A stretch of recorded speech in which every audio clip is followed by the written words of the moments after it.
Welcome, everybody. This is David Nevins for Citybiz List. And today we continue with another of our discussions on behalf of the Bridge Alliance entitled Repairing America's Broken Democracy.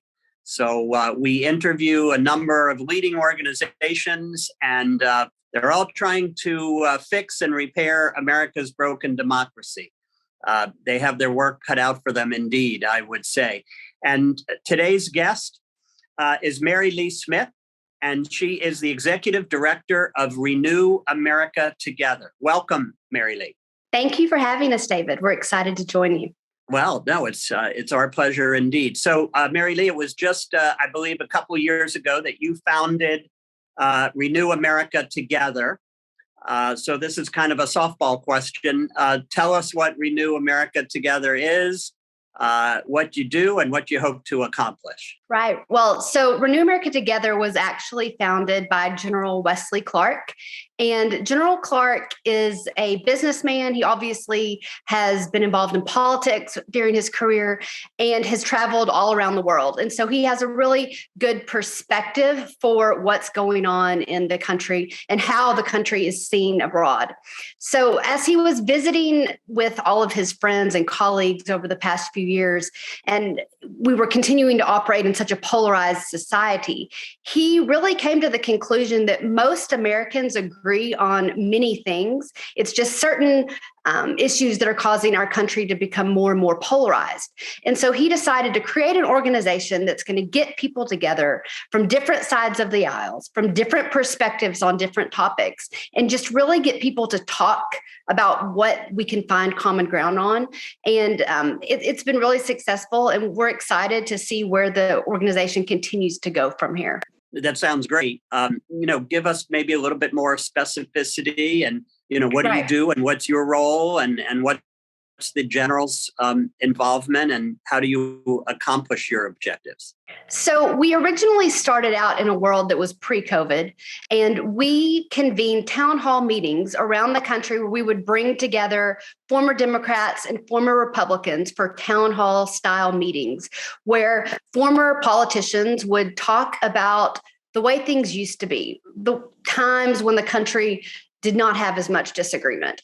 We would give the audience an opportunity to really ask questions about what these people have seen, what they've experienced. And it was really great because it gave audiences an opportunity to hear from people who have been there and done that, but they weren't asking for money. They weren't asking for votes. And they were really able to give a sincere point of view, although they were differing.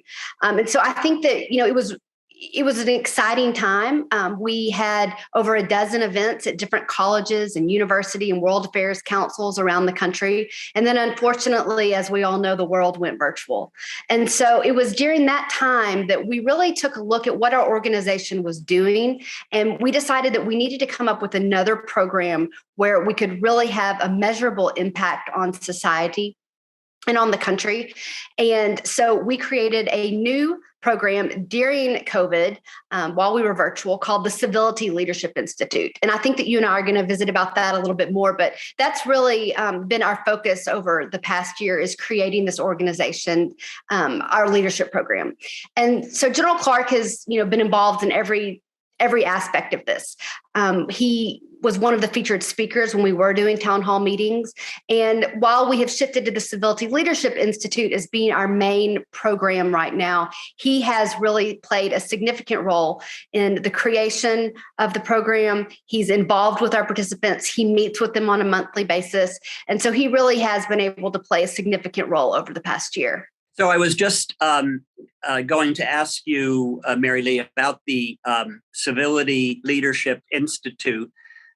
It strikes me and probably many of our viewers that, who watch the television news and read newspapers, that we could probably recommend about 535 enrollees for you in the Civility Institute. So who's it for, and what do you do? Because that's one of the big issues that that we are facing in terms of in Congress and in state houses around the country. what we've really seen is over the past, 20 years post 9/11, the country went from a post 9/11 type of unity where we all pulled together to gradually we have just become more and more polarized. And so, it's even hard to sit down at a family table right now at holidays to even talk about simple things. So it's not just politics, it's COVID, it's the pandemic, it's should we mask, should we not mask? So it's really boils down, we believe, to communications, and that people, they really need to learn to communicate better with one another so that we can have these crucial conversations, and that's how we're going to make progress as a country. And so what we have done is we have created a leadership program that has brought together 30 people from around the country from 15 different states. These people all applied for our program. They were chosen because we believe that they were capable of making a measurable impact with what they learned.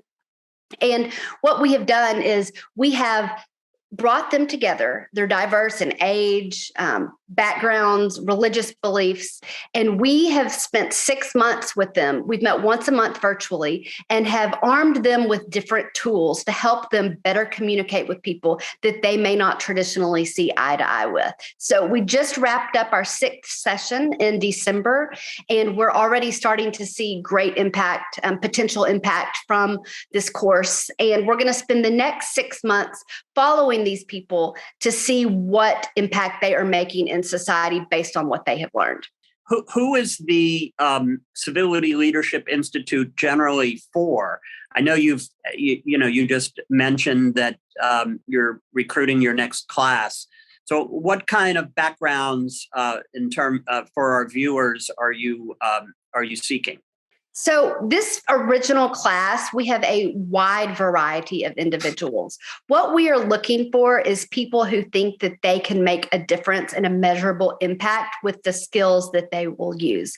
Our first cohort has people from nonprofit industries, for-profit. We have corporate lawyers. We have chiefs of staffs from the halls of Congress. We have a training director for one of the largest police departments in the country. We have a former mayor from one of the largest cities in the country. We also have people that are in the education field, both higher education, in elementary education. So it's really a diverse cohort. And that's what we're continuing to look for, because we want people to work with those that they might not work with on a day-to-day basis.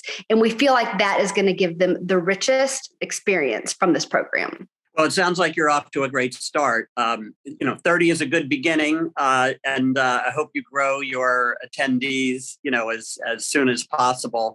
I know that takes time, but we have to start somewhere. It does seem to me that the lack of civility among our leaders is one of the big things that's posing problems and challenges in terms of getting good work done. Right. And obviously you agree. Another effort I think the Renew America Together is taking is, just as challenging, I would say, the effort to reduce partisan division and gridlock. Maybe it's all related to one another. Kind of like a human body, everything, if you do this, then it affects that. So tell us a little bit about your efforts in that regard, MaryLees. That's right. And we really think that it all boils down to communication and how people can talk about these things. A lot of, people, they're not going to change the way they feel. Their values aren't going to change, but we feel like we can help them better communicate their point of view with others. So that's been really exciting. And we have seen impact from both our town halls that we've held, but also with the Civility Leadership Institute. We have people from all different backgrounds. We have people from different industries, and they have very different points of view, I will tell you. And so they have really found that this program has given them an opportunity to work with others. We have seen bonds and friendships form from people that you would never expect to have come in contact with each other and work together on things. So we're really excited. And the one thing that we're hearing from people, from our participants, is that they want to help us scale this program. We want to have more cohorts. We plan after the beginning of March, launching the application for our next cohort. We plan on bringing bringing everyone together, COVID willing, in July. For both cohorts, and really give them an opportunity to work together and to co-create solutions for some of our societal problems. Well, we wish you well with that for sure. MaryLees, you've done so much, and this organization seems to have an incredibly bright future. So certainly we wish you luck with that. Tell us just for a moment or two about your own background and how, what led you to becoming so involved in Renew America Together, and how did you and General Clark team up and so on? So I worked with General Clark first after he ran for office. I've worked for his political action committee, but also with him in the business world. I spent a few years away and was working with some public health policy groups in the state of Arkansas. And it was there that I really began to see how divided our state and also our country were. I was seeing it firsthand with my family, with my friends, that we just couldn't have conversations anymore. Everything was so heated. And so when General Clark approached me and said that he had this idea for this new organization and he wanted to visit with me about possibly helping to lead it, I was very excited. And it's been a great decision. And I've really enjoyed the past few years. And where are you based? I know you're a lifelong Razorback. I am. So the organization is based in Little Rock, Arkansas. This is where our home offices are.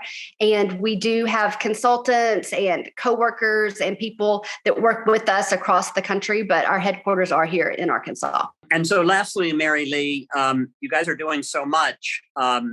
Hopefully this will be seen by many, many thousands of folks all around the country. How can they learn more about Renew America Together? How can they get involved in these efforts? Well, that's a great question, and I really appreciate that, David.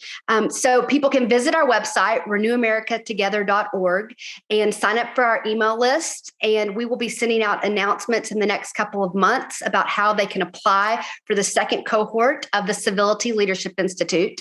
This program will begin in July of this year, and we are really excited to see, what type of applicants we're going to have that would like to join us for this. Additionally, we are looking to resume our in-person town hall meetings, or we can still do them virtually as well. So if you have organizations or groups that would like to work with us on possibly putting together one of our traditional town hall meetings, we would welcome that opportunity. And I would, anybody can reach out to me about that if they would like more information. Well, I might add that if there are any members of Congress watching, I recommend you give MaryLees a call and see if you can get into the next cohort. We've been speaking to MaryLees Smith. MaryLees, thank you so much for joining us. Thank you for having us, David. And I'm David Nevins. On behalf of Citybiz List and the Bridge Alliance, we've been speaking to MaryLees Smith, the Executive Director of Renew America Together. Please check it out. And we will wish you a lot of luck, MaryLees. And let's hope that together we can continue to repair America's broken democracy. Thank you for joining us. Thanks for having us.